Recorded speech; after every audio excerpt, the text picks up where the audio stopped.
If you've ever laid awake dreading the conversation when an aging parent says, "I've been thinking, maybe it makes sense for me to move in with you," and you already know your answer will be no, and you feel like a bad daughter, this video is for you.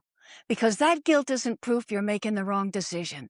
And by the time we're done today, you're going to know how to let go of that guilt with love for you and for them. If you're new to my channel, I'm Dr. Connie. I've spent 40 years as a psychotherapist and spiritual teacher, and in all those years sitting across from women just like you, I have never once met a bad daughter. Not one. But I have sat with hundreds of women who were absolutely convinced they were. So for the purposes of this conversation, let's say it's your mother who wants to come and live with you, because more often than not, it is. And I realized when making this video that I was going to be talking with two very different women today, because not every mother-daughter relationship is the same. Some of you are incredibly close to your mother. She's your best friend. And the thought of her needing you brings out every protective instinct you have.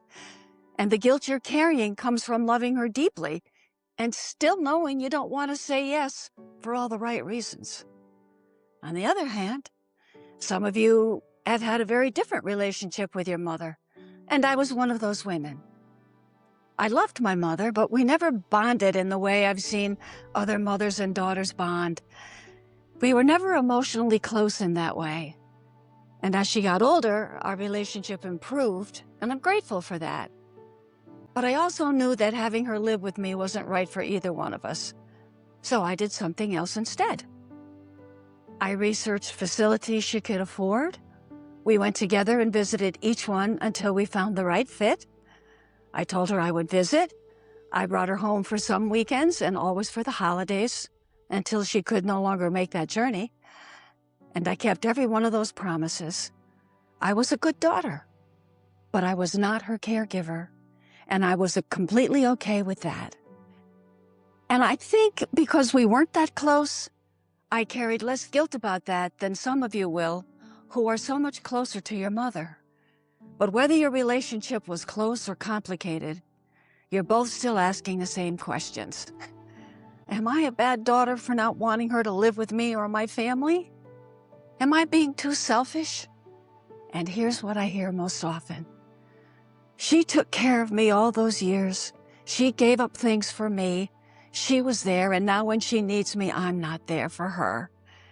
And that's when the guilt can feel almost unbearable. Does any of that feel familiar to you?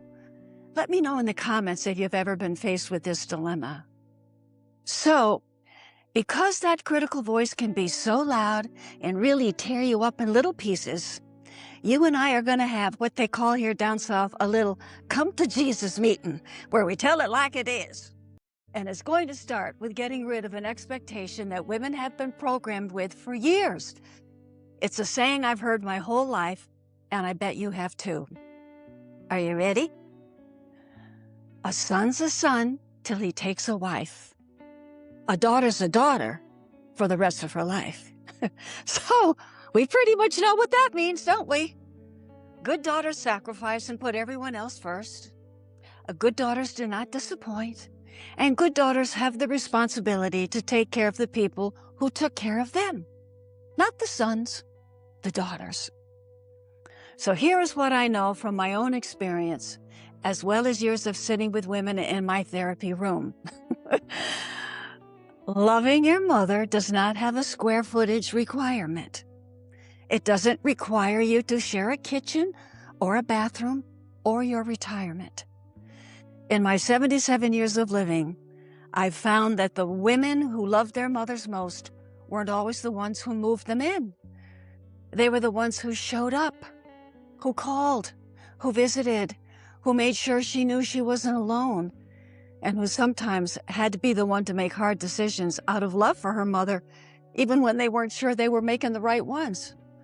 That's who you are. That's what a good daughter is.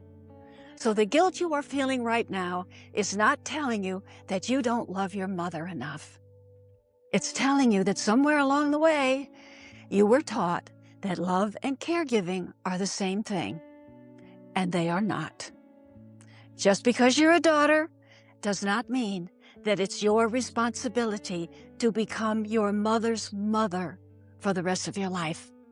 You can love your mother with your whole heart and still know that moving her into your home is not the right answer for her or for you. And I really want you to sit with this, because saying yes out of guilt isn't love. Saying yes when you want to say no will eventually create resentment. And resentment, quietly and over time, will do much more damage to your relationship than an honest conversation ever could. And I can tell you from experience, I have seen this happen time and time again.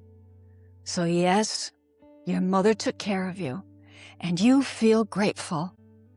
But gratitude is not a lifetime contract that requires you to sacrifice your emotional well-being, your marriage, your retirement, your health, your peace of mind, or your freedom. Your parent deserves genuine love. And genuine love lives in honesty. And honest, loving truth is always kinder than resentment. And it's certainly kinder than moving someone into your home and then wishing you had your life back.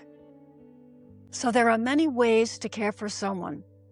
Moving them into your home is only one option. And for many of you, you have no problem with that because of the relationship you have with your mom. And that's great. But for others, you can choose to care for her by researching assisted living possibilities. You can look into home health services, manage appointments. You can visit, call, advocate for them. You can include them in holidays and family gatherings. You can make sure they know they're loved. And here's something that most of us forget to remember that's so important. You can make sure they're being looked after by many people day and night, and that they're safe. Those things count. Those things are love too. And sometimes the most loving thing we can say is, I can't give you everything, but here's what I can give you, and we can figure this out together. So if you're having a hard time resolving this within yourself, let me give you a permission slip that you may not be giving yourself. You are not a bad person for knowing your limits. You're not abandoning your parent because you can't give them your home. You're not failing some invisible test of what a good daughter is supposed to do. You are simply facing one of the most difficult realities of adulthood, and you're doing one of the hardest and most loving things a daughter can do. You're being true to your mother and to yourself. And I'll tell you something right now, dear one, that is more than enough. Because when you're true to yourself, you begin listening to your own inner wisdom. And in my next video, right here, we're going to explore how to recognize your own wisdom and trust it when it speaks. So please remember to subscribe and comment, and I so appreciate you watching. I'll see you in the next video.